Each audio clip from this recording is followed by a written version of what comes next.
চলো আজকে তোমাদের সাথে নিয়ে যাই আমার বাবার বাড়িতে।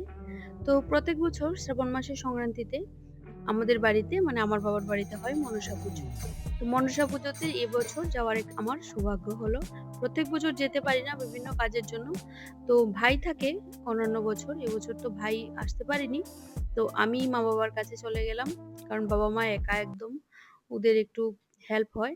তো বেশি একটা ভিডিও করা আমার সম্ভব হয়নি, মা বাবাকে একটু হেল্পও করতে হয়। তো যাওয়ার পর পুজোর আগের দিনই আমি গিয়েছি। তারপর মা বাবা চলে গিয়েছিল বাজারে, তারপর মার মূর্তিটা নিয়ে এসছে। তো এটা আরেকজনের সাথে হেল্প করে নিয়ে মূর্তিটাকে জায়গা মতো বসাচ্ছে, আর আমি একটু ভিডিও করলাম।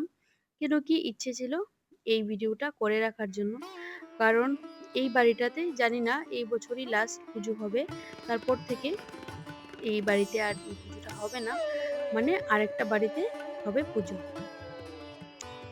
তো জানি না, হয়তোবা হলে হতে পারে আরো ১ বছর, কিন্তু মোস্ট প্রবাবলি এই বছরই লাস্ট। তার জন্য আরো ভিডিওটা করে। আর এই বাড়িটা আমাদের ছোটবেলার স্মৃতির খুবই মানে নস্টালজিক, অনেক অনেক মধুর মধুর স্মৃতি আছে। ছোটবেলা থেকে বেড়ে ওঠা, বড় হওয়া, আমার বিয়ে হওয়া, আমার ছেলের জন্ম হওয়া, সবই এই বাড়িতেই। তো মার মূর্তিকে সুন্দর করে বসিয়ে দিল। আর এদিকে যেটা মেইন, এটাকে বলে করুন্ডি বলি আমরা। এই করুন্ডি ছাড়া এই পুজোটা হয় না। তো এটার জন্য কিছু কিছু নিয়ম কানুন আছে। কলা গাছের এগুলি দিয়ে বানিয়ে, ডগা দিয়ে এইভাবে বানিয়ে, তারপর ওই কাগজের যে ফটোটা, ওটাকে করুন্ডি বলা হয়, ওইটা রাখা হয়। আর মনসা পুজোতে মোস্ট মায়ের পছন্দের পদ্ম ফুল তো লাগেই। তো টুকটাক কিছু কিছু করে মা অনেকটাই গুছিয়ে নিয়েছে। আর আমাদের মনসা পুজোর আগের দিন তো সংযম হয়।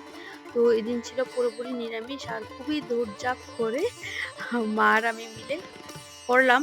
মাই বেশি করেছে, আমি তো বেশি একটা হেল্প করতে পারিনি, গিয়েছি পুজোর আগের দিন। তারপর পুজোর দিন সকালবেলা চান টান করে মা ঠাকুরের জায়গাগুলি সাজাচ্ছিল, আমি একটু ভিডিও করেছি।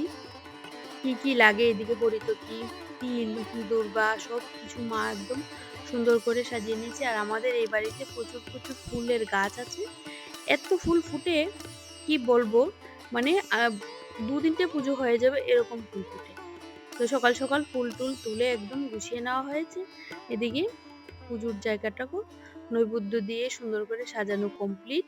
ঠাকুরমশাই এই বছরটা একটু লেট করে এসছে, অন্যান্য বছর তাড়াতাড়ি চলে আসে। তো উনার আসতে একটু দেরি আছে, তাই দেখে মা সবকিছু একদম গুছিয়ে নিয়েছে। আর বসে বসে রাগ হচ্ছে যে এখনো কেন ঠাকুরমশাই আসছে না। তো এই আর কি। আর এই যে পদ্মপুরাণ বইটা, এটা মনসা পুজোতে পড়তে হয়, মানে কীর্তনের মতো করে এই বইটাকে ওরা গান গেয়ে গেয়ে পড়ে। আর আমার মা এমনিতে পুরো মাসটা এই পদ্মপুরাণ বইটাকে একদম ফার্স্ট টু লাস্ট পড়ে শেষ করে, এটা হলো নিয়ম। আমরা ছোটবেলা থেকে এই পুজোটা দেখে আসছি, ভীষণই স্মৃতি এই পুজো নিয়ে। ছোটবেলা যখন পুজোটা আসতো সামনে, তখন মনে ভীষণ আনন্দ থাকতো, কারণ এই আসলো মনসা পুজো, তারপর হবে বিশ্বকর্মা পুজো, তারপরেই দুর্গা পুজো, এই ভেবে ভেবে ভাবতাম কত অনুষ্ঠান। আর আমাদের বাড়িতে এই মনসা পুজোতে আমরা আগের দিন সবাই মিলে দেরি করে একটু ঘুমাতাম, মজা টজা করে। তারপর পুজোর দিন ভোরবেলা ৩টের সময় ঘুম থেকে উঠে ফুল চুরি করতে যেতাম। ভাই বোন মিলে অনেকগুলি ফুল চুরি করে আনতাম। যার বাড়িতে পসিবল ছিল না কখনো যাওয়া, ওদের বাড়িতে ওদের বাউন্ডারি টপকিয়ে ফুল চুরি করে আনা হতো। তখন ছোটবেলা বুঝতাম না, তো এগুলি করতাম। আর এদিকে আমার মাসি বসে বসে ভোগের কিছু দেবে। প্রত্যেক বছরই মা একটু উম অন্য ভোগ রান্না করে, মানে খিচুড়ি আর ৫ রকম ভাজা দিয়ে মার আর পায়েস রান্না করে মাকে দেয়। তো সেটা আলাদা। তো মাসি এগুলি করে নিচ্ছিল। মা তো পুজোর কাজ করে নিয়েছে। আর আমি আমার দায়িত্বে বেশি করে, মানে যেটা মানুষ খাবে খিচুড়ি, আর মার জন্য তো মাসি রান্না করেছে, আর লোকজন আসবে ওদের প্রসাদের জন্য আমি খিচুড়ি, পায়েস আর লাবড়া রান্নার দায়িত্ব দিয়েছি। এদিকে ঠাকুরমশাই এসে পড়েছে, উনি পুজো করছে। আর সবাই মিলে, আর আমিও শাড়ি পরেছিলাম, কিন্তু নিজের ভিডিওটা নিজে নিতে পারিনি, কারণ এতটাই ব্যস্ত আমি, মানে ওইদিকে মোবাইলটা ফোনটা নেই, আর ওইদিকে আবার ডাক পড়ে। এই হলো অবস্থা। তার মাঝে, মাঝেই আমি একটু, একটু করে ভিডিওটা নিয়েছি। জানি না কতটুকু তুলে ধরতে পারলাম, তবে চেষ্টা করেছি। আর এদিকে আমার বাবা আমাকে হেল্প করছে। বাবা একদম খিচুড়িটা বসিয়েছে, চাল-ডাল সেদ্ধ করেছে। মানে বড়, বড় ডেগ হয় না? ওইগুলো আমি একা, একা পারি না। তো বাবা করেছে বেশিরভাগ। আর খিচুড়ির সম্বাসটা মানে ফোড়নটা, আমরা তো সম্বাস বলে থাকি। ফোড়নটা, তারপর লাবড়া রান্নার যে মেইন, মেইন পার্ট গুলি আছে ওইগুলি আমি করেছি। পায়েসটাও আমি রান্না করেছি। এগুলি রান্না করার ভিডিও আমি একদমই করতে পারিনি ব্যস্ততার জন্য। তো ওটা শেয়ার করছি। এই হলো লাবড়া। আগের দিন আমরা সবাই মিলে বসে সবজিটাও কেটেছিলাম। কিন্তু এই ভিডিওটাও বানানো হয়নি। আর এদিকে হলো খিচুড়ি। খিচুড়িটা রান্না করেছি ২ রকমের ডাল দিয়ে। বুটের ডাল আর হলো মুগ ডাল। তো বাবা-মেয়ে মিলে আমাদের লোকজন খাওয়ার প্রসাদটা ভোগটা রান্না করে ফেললাম। খিচুড়ি, লাবড়া আর পায়েস। পায়েসটা আমিই রান্না করেছি। এটা একটা ছোট হাঁড়ি, তো বেশি একটা পরিশ্রম নেই। বড়, বড় হাঁড়িগুলি উঠাতে নামাতে একটু খুবই কষ্ট হয়ে যায়। তার জন্য বাবা আমাকে অনেকটাই হেল্প করেছে। আর এদিকে আমার ছেলে আর ওর বন্ধু বসেছে খেতে। তো ওদের তো এবার পুজো-টুজো কমপ্লিট হয়ে গেছে কখনই। কিন্তু আমি তো সবটা ভিডিও শেয়ার করতে পারিনি। অঞ্জলি-টঞ্জলি নেওয়ার ছিল। কে করবে ভিডিও? আমার ছেলে তো ওর পার্টনারকে পেয়ে একদম লেজ তুলে দৌড়াচ্ছে। ওকে আর বলে ঘরে রাখা যাচ্ছে না। ভিডিও করেও দিচ্ছে না। তো আমি যতটুকু পারি ততটুকুই করেছি। আর বাবাও বিজি, মাও বিজি। কে কার ভিডিও করবে? এই হলো অবস্থা। এই হলাম আমি। শাড়ি-টাড়ি খুলে আরেকটা ড্রেস পরে নিয়েছি। কারণ লোকজন সন্ধ্যাবেলা আসবে, সবাইকে প্রসাদ দিতে হবে। আর এদিকে সন্ধ্যা হয়ে গেল। সবাই একদম এখন মনসামঙ্গল বইটা পড়বে, গান গাইবে ওরা। আর এদিকে আমি আমার একজন ঠাকুমাকে শেয়ার করব, যিনি ছোটবেলা থেকেই, আমার তো নিজের ঠাকুমাকে আমি পাইনি। মানে ৫ বছর অবধি পেয়েছি। তারপর উনি চলে গেছেন ভগবানের কাছে। আর এই ঠাম্মাকে তারপর আমি পেয়েছিলাম। এই ঠাকুমাকে নিয়ে আমাদের ছোটবেলা থেকে বড় হওয়া। অনেক, অনেক ভালো মানুষ। আর এত এনার্জেটিক এখনো। আমরা জানি না এই বয়সটাতে পৌঁছাতে পারবো কিনা। খুবই এনার্জেটিক।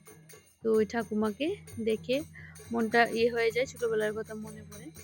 ঠাকুমা এখনো নিজে ঢোল বাজিয়ে গান গাইতে পারে। আর মনসামঙ্গল গান গাইতে, খুবই কীর্তন করতে, গান গাইতে ভালোবাসে। এখানে আমার মার সব পার্টনাররা মিলে ওরা কীর্তনও করে, গানও গায়। এগুলি সব মার পার্টনার। তারপর এই হলো আমার ঠাকুমা, ঢোল বাজায়, গান গায়।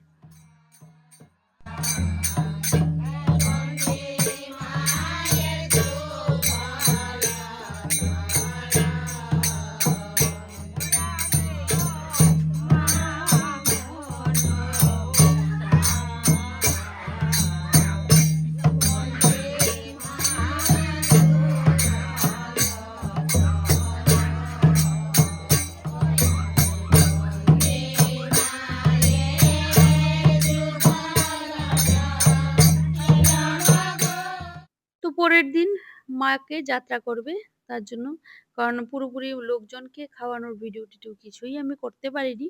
কারণ মা আর আমিই তো, আর তো লোকজন বেশি নেই। বাবাও অনেকটা পরিশ্রম করেছে।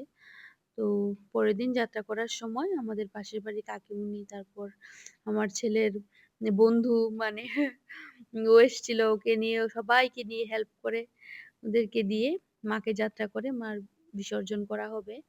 তো এটারই প্রিপারেশন নিচ্ছিল। আর আমি একটু করে মানে ফাঁক দিয়ে ফোনটা এনে একটু জাস্ট ভিডিও করেছি।